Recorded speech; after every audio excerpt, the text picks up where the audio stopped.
You might think that trees and technology have little to do with each other, but the connection is clear for students in the Wilderness Technology Alliance. At summer camps, these kids spend time in the wilderness learning teamwork and responsibility. They follow that up with technology classes where they learn marketable computer skills. It's a winning combination that makes for a tech-savvy teen who can now give back to the community and to schools.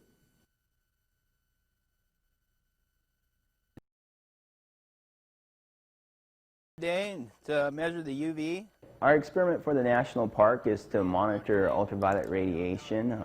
We set our meter out every day during class and collect it at the end of the period, and they're going to display all their research into their website to make it somewhat educational for the public and for other school kids that may be interested in doing similar experiments. The Wilderness Technology Alliance began in 1995 producing projects in both Mount Rainier National Park and Olympic National Park. And the beauty of the wilderness, as our nation is grasping with issues of character education and violence in schools, is that a wilderness experience is devoid of any opportunity for prejudice. And one of the neat things about the wilderness is that it's an excellent teacher, and that you have to plan ahead when you go out there.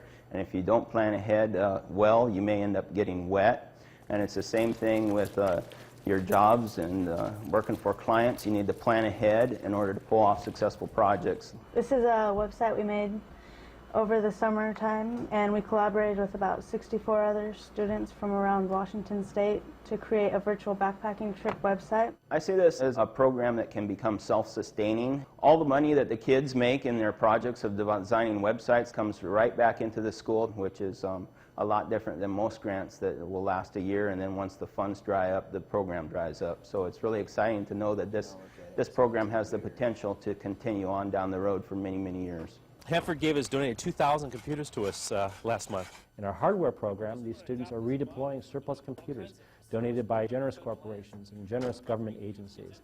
They refurbish these computers, they provide them to low-income families, they also provide evening technology training classes. The students are literally bridging the digital divide on their own. And that was one of our goals, was to have the kids be able to learn the technology well enough to share it with others. And isn't that what we want from learning? And right now we're going to be using Star Office, so if you can find the Star Office icon on your desktop and double-click that, it should start up. The offshoot was to try to also get community members into our school, trying to demystify technology. And it has worked very well. Because it gives free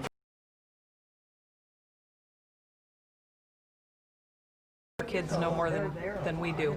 When I see or hear of a young person who has gained confidence, or a spark goes off, or you could just see it in their eyes that, wow, suddenly things that they thought were impossible are not only real, but they're doing them. And it just absolutely tickles my heart. Thank you so much. In our programs, students gain character skills in the wilderness and then apply them to technology education and service learning projects. It requires a blurring of lines between business, education, and government.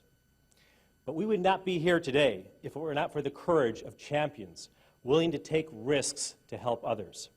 Champions like Bill Briggle and Mike Bradley, who know the value of wilderness in character education. Champions like Dr. Terry Bergeson and Cindy Agnew, who invited partnerships with business in technology education. Champions like the Department of Energy, Macromedia, Microsoft, the Washington Service Corps, AmeriCorps, Discouraged, and others that believe that high school students and champion teachers like Sarah McReynolds here today, who give all they have for the hopes and dreams of students. Thank you so much.